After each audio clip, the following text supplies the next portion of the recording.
Assalamualaikum warahmatullahi wabarakatuh. Berjumpa lagi kita dalam pembelajaran sains rumah tangga tingkatan 5 bersama dengan saya, Cikgu Nasihah.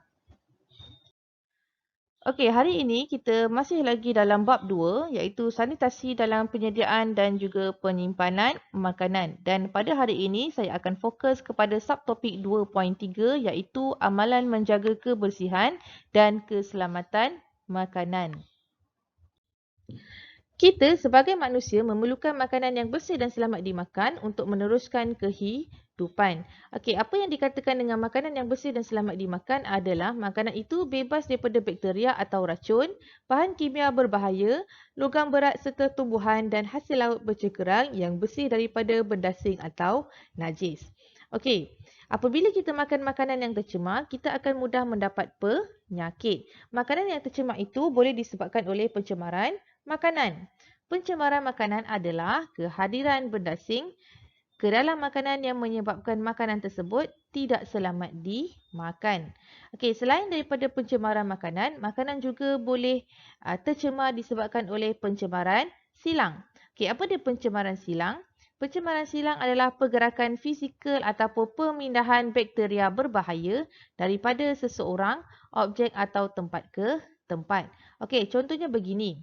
Awak sedang memotong daging di atas landas cincang. Selesai awak memotong daging, awak kemudian potong sayuran. Okay, pada ketika itu akan berlaku pemindahan bakteria daripada daging ke sayur-sayuran tersebut. Okay, jadi ia akan berlaku pencemaran silang. Okay, dan makanan juga boleh tercemar disebabkan oleh keracunan makanan. Okey, keracunan makanan ini terjadi disebabkan oleh pengambilan makanan yang mengandungi toksin mikrob atau racun kimia. Terdapat 3 jenis pencemaran makanan iaitu pencemaran dari segi fizikal, kimia dan juga biologikal. Okey, pencemaran fizikal adalah makanan itu mengandungi benda asing seperti rambut, kaca, kertas dan lain-lain. Okey, sementara pencemaran makanan melalui kimia adalah makanan itu bercampur dengan bahan kimia, contohnya racun serangga, bahan pencuci ataupun racun rumpai. Okey, selain daripada itu, pencemaran makanan melalui kimia ini juga boleh disebabkan daripada penambahan bahan aditif seperti pengawet makanan secara berlebihan. Okey, dan jenis pencemaran makanan disebabkan oleh biologikal adalah makanan itu mengandungi virus, bakteria dan juga fungi. Makanan boleh tercemar disebabkan oleh beberapa punca. Okey, kita lihat puncanya. Punca yang pertama disebabkan oleh mikroorganisma. Punca yang kedua disebabkan oleh bahan kimia. Yang ketiga, haiwan dan serangga perosak. Yang keempat, perubahan fizikal. Yang kelima, tindakan balas enzim. Dan yang keenam adalah benda asing. Okey, kita akan lihat satu persatu punca pencemaran makanan dan pencemaran silang. Punca yang pertama adalah disebabkan oleh mikroorganisma. Mikroorganisma ini adalah organisma hidup yang tidak dapat kita lihat dengan mata kasar manusia. Okey, contoh mikroorganisma adalah bakteria, fungi dan juga virus. Pada slide ini saya akan tunjukkan mikroorganisma bakteria. Okey, kita lihat. Bakteria ini adalah mikroorganisma satu sel yang boleh dijumpai di sekeliling kita. Bakteria ini kita boleh bezakan mengikut ciri-ciri yang telah saya senaraikan. Okey, kita lihat ciri-ciri bakteria dari segi bentuk. Okey, bentuk bakteria boleh sama ada berbentuk sfera, berbentuk root, pilin ataupun koma. Okey, cara pembiakan bakteria sama ada melalui belahan dedua, pembentukan spora dan juga konjugasi. Okey, dari segi habitat pula, bakteria ini sesuai duduk di tanah, air, udara, badan manusia, badan haiwan dan juga tumbuhan. Okey, dan ciri yang terakhir adalah keperluan membiak bakteria adalah melalui nutrien, kelembapan, suhu, pH, udara dan juga masa untuk membiak. Okey, kita ada 7 jenis bakteria yang boleh menyebabkan pencemaran makanan. Okey, bakteria yang pertama adalah Staphylococcus aureus. Cara penyebarannya adalah melalui toksin.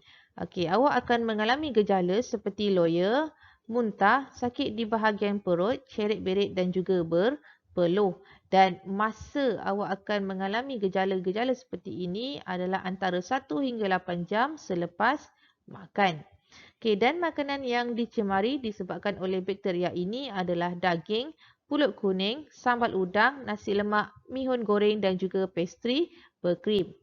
Okey, bakteria yang kedua adalah Clostridium botulinum. Okey, cara penyebarannya adalah melalui spora. Dan awak akan mengalami gejala seperti penglihatan kabur, mulut kering, sukar menelan, bercakap dan bernafas, otot menjadi lemah, lumpuh sistem pernafasan. Okey, dan masanya adalah antara 2 hingga 8 hari ataupun bergantung pada dos racun. Makanan yang dicemari disebabkan oleh bakteria ini adalah makanan dalam tin. Contohnya sardin, ikan salai, kentang dan juga kuah yang masih terdapat di dalam ketuhar. Okey, pencemaran oleh bakteria yang ketiga adalah Clostridium perfringens. Okey, cara penyebaran melalui toksin. Dan awak akan mengalami gejala seperti cerit, berit. Masanya antara 6 hingga 24 jam dan makanan yang dicemari disebabkan oleh bakteria ini adalah daging yang separuh masak. Pencemaran oleh bakteria yang keempat adalah Vibrio cholera. Okey, bakteria ini cara tersebarnya adalah melalui toksin. Awak akan mengalami gejala cerit-berit, muntah, sakit di bahagian perut, kehilangan air dalam badan dan juga terasa dahaga. Dan masa awak mengalami gejala ini ialah antara 1 hingga 3 hari selepas dijangkiti. Okey, makanan yang dicemari disebabkan oleh Vibrio cholera ini adalah ikan mentah, haiwan bercengkerang, krustasea seperti ketam dan udang, makanan yang dibasuh ataupun disediakan menggunakan air yang dicemari bakteria. Okey, bakteria yang kelima adalah Salmonella. Okey, Salmonella ini cara penyebarannya adalah melalui sentuhan pencemaran silang. Tadi saya dah terangkan pencemaran silang. Okay, gejala-gejala yang mungkin awak alami adalah sakit kepala, demam, batuk, loya, muntah, sembelit, sakit di bahagian perut, seram sejuk dan juga najis berdarah. Dan masanya adalah seminggu hingga sebulan selepas dijangkiti. Okey, makanan yang dicemari oleh bakteria Salmonella ini adalah seperti haiwan bercengkerang, makanan yang dipegang oleh pembawa bakteria tersebut. Bakteria yang keenam adalah Escherichia coli ataupun kita panggil E. coli. Okey, E. coli ini cara penyebarannya adalah melalui sentuhan pencemaran silang sama dengan Salmonella. Okey, dan awak akan mengalami gejala seperti sakit perut, cerit-berit, sakit otot, muntah, demam, seram sejuk, sakit kepala dan juga kencing berdarah. Dan masanya antara 10 hingga 15 jam. Okey, makanan yang dicemari disebabkan E. coli ini adalah keju lembu, kambing panggang, makanan yang dikendalikan oleh orang yang dijangkiti. Okey, dan yang terakhir, bakteria yang terakhir adalah Shigella. Okey, cara penyebarannya adalah melalui toksin dan awak akan mengalami gejala seperti sakit bahagian perut, cerit-berit, najis berdarah atau berlendih dan juga demam. Dan masanya antara 24 hingga 72 jam. Dan makanan yang dicemari disebabkan oleh bakteria ini adalah sayur-sayuran, strawberry dan juga air. Mikroorganisma yang kedua adalah fungi. Okey, fungi ini saiznya besar dan mudah dilihat dengan mata kasar. Okey, suhu yang paling sesuai bagi fungi hidup adalah 20 hingga 25 darjah Celsius. Fungi ini terdiri daripada dua jenis iaitu kulat dan juga yeast. Okay, kita lihat yang kulat. Kulat mempunyai filamen seperti rambut bercabang yang dikenali sebagai hyphae. Okay, bahagian yang menganjur ke atas mengandungi spora yang bertindak sebagai ejen pembiakan dan kulat ini biasanya terdapat pada roti yang rosak. Okay, sementara yeast ini berbentuk bulat dan bujur telur. Dia mempunyai nukleus yang besar serta membran sel yang tebal. Okey, yeast biasanya digunakan dalam proses penapaian. Punca pencemaran makanan dan pencemaran silang yang kedua adalah disebabkan oleh haiwan dan serangga perosak. Okey, tikus, cicak, lipas, lalat dan juga semut adalah antara contoh vektor yang membawa patogen penyebab penyakit. Semakin banyak jumlah vektor yang terdapat di persekitaran premis, semakin mudahlah makanan itu tercemar. Okey, haiwan dan serangga perosak ini mencemari makanan melalui pelbagai cara. Okey, kita lihat. Yang pertama, lalat. Okey, penyakit bawaan lalat adalah seperti demam kepialu, kolera, tifoid dan juga disentri. Tempat pembiakan lalat adalah seperti najis, bangkai haiwan dan juga sisa makanan.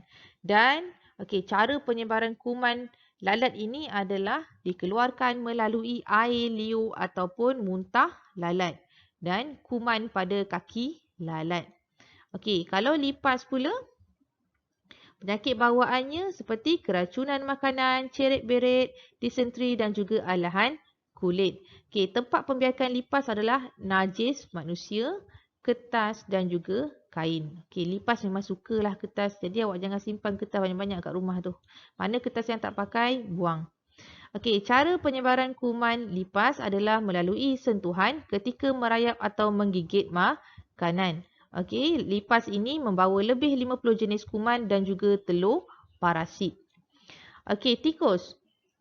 Penyakit bawaan tikus adalah demam kuning.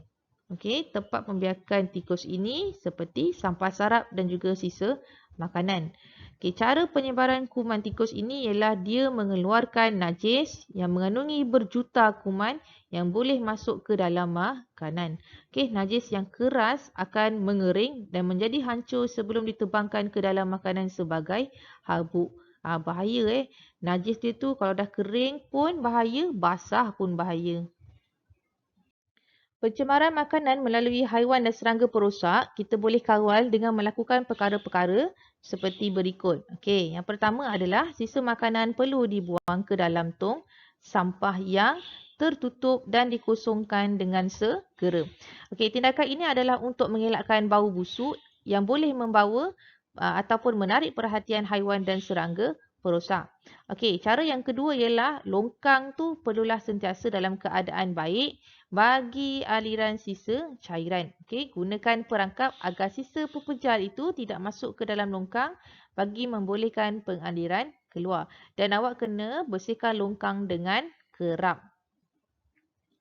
Okey, cara yang ketiga adalah tandas awak tu perlu sentiasa dibersihkan dan diselenggara dengan sempurna. Dan cara yang keempat adalah gunakan pintu atau tingkap yang berfungsi pada tempat yang sesuai di premis makanan dan jaring halus ataupun lembaran plastik digunakan untuk menghalang haiwan dan serangga perosak daripada memasuki premis.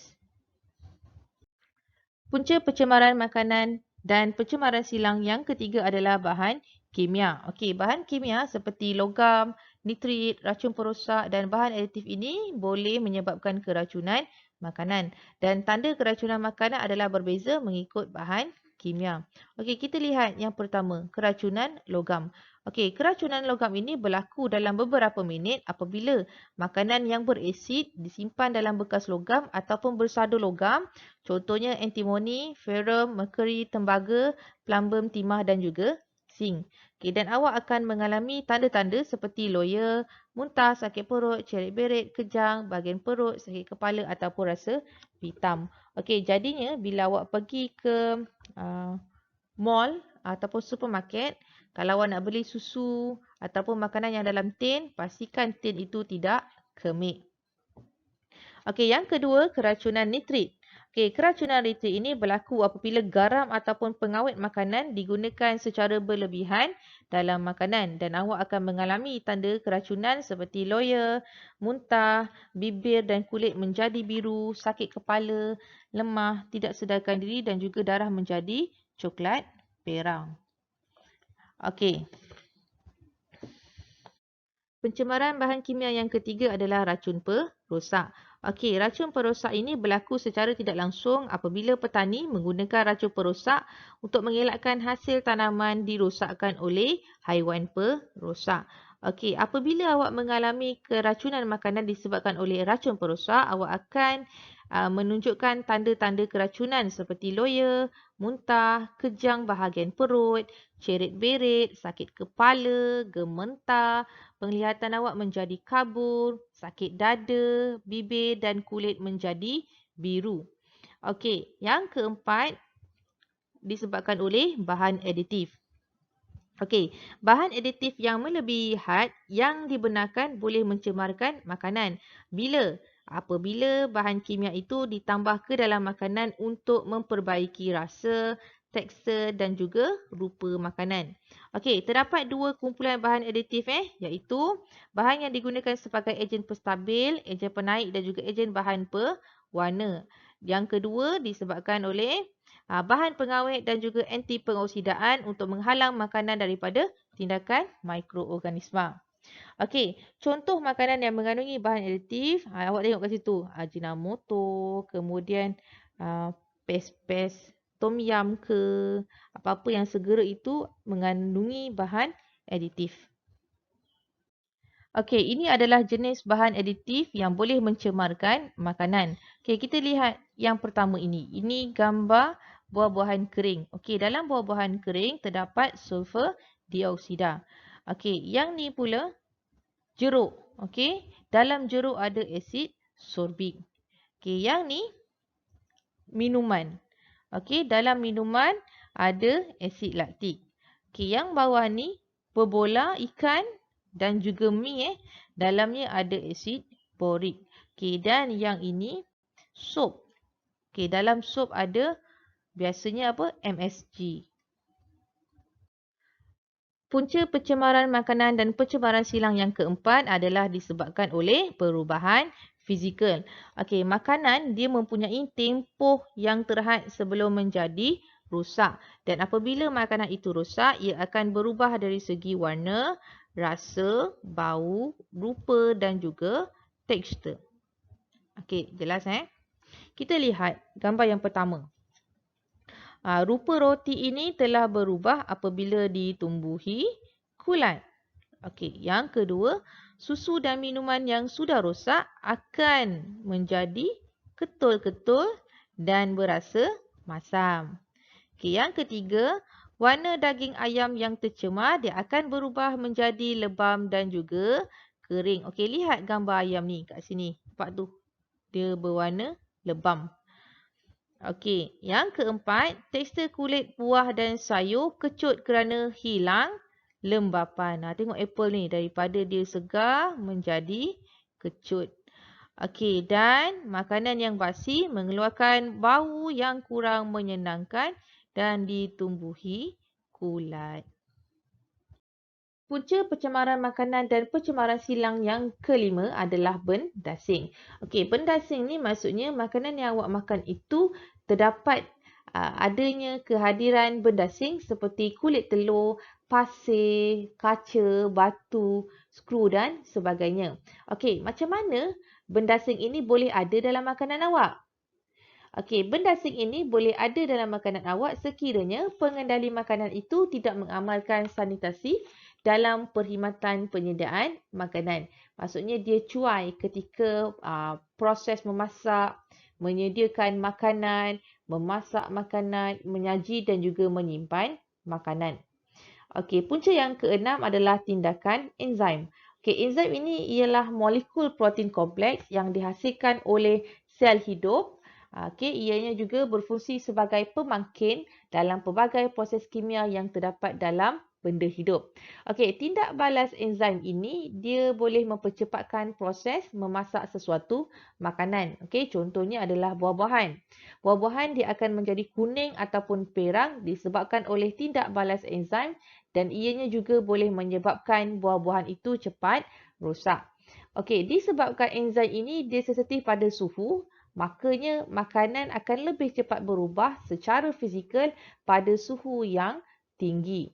Okey, jadi awak perlu menyimpan makanan di dalam peti sejuk supaya dapat memanjangkan jangka hayat penyimpanan makanan tersebut.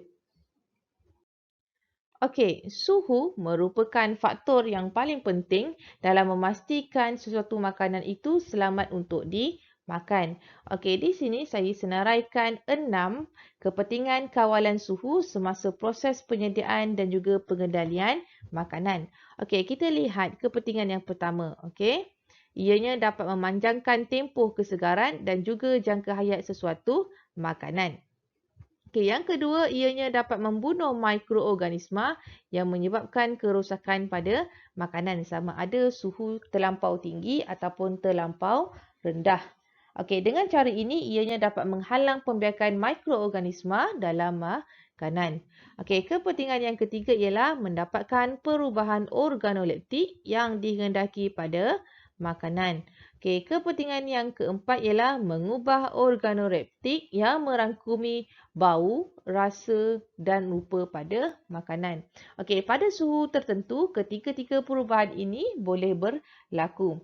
Okey, organoleptik ini ialah menilai makanan dengan menggunakan ilmu deria. Okey, ingat maksud organoleptik ni menilai makanan dengan menggunakan ilmu deria. Okey, kepentingan yang kelima ialah memastikan makanan yang disediakan mengikut panduan suhu yang sesuai.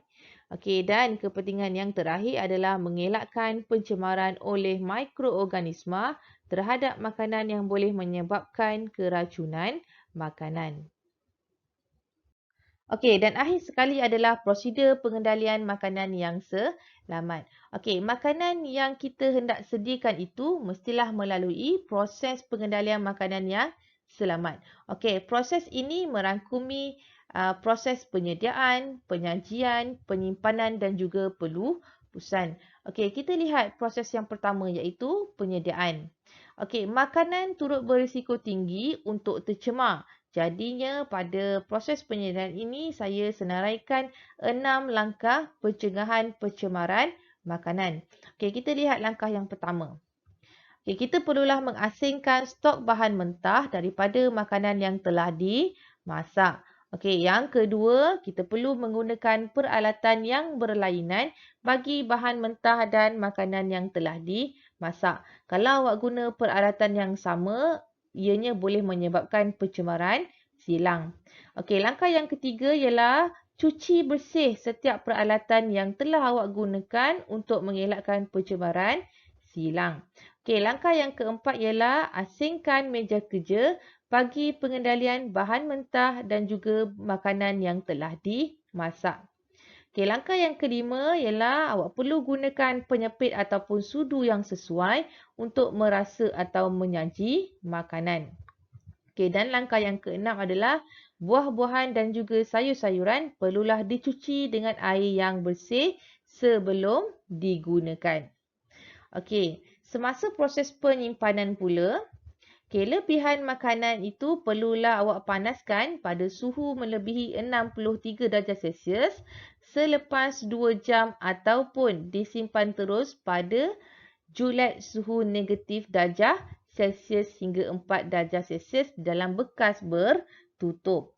Okey, bahan makanan yang telah dimasak ini mestilah awak asingkan daripada bahan mentah bagi mengelakkan pencemaran silang. Dan awak perlu elakkan menyimpan makanan di dalam bekas logam dalam jangka masa yang lama. Okey, dan proses pelepusan. Okey, pelepusan ni maksudnya lebihan makanan yang telah awak panaskan semula mestilah dilupuskan. Okey, bahan makanan yang hendak dilupuskan perlulah awak buang ke dalam tong sampah dan diikat dengan sempurna. Okey, setakat ini sahaja pembelajaran kita untuk subtopik 2.3 iaitu amalan menjaga kebersihan dan keselamatan makanan. Okey, saya harap anak-anak murid saya faham pembelajaran subtopik 2.3 ini dengan baik. Assalamualaikum warahmatullahi wabarakatuh.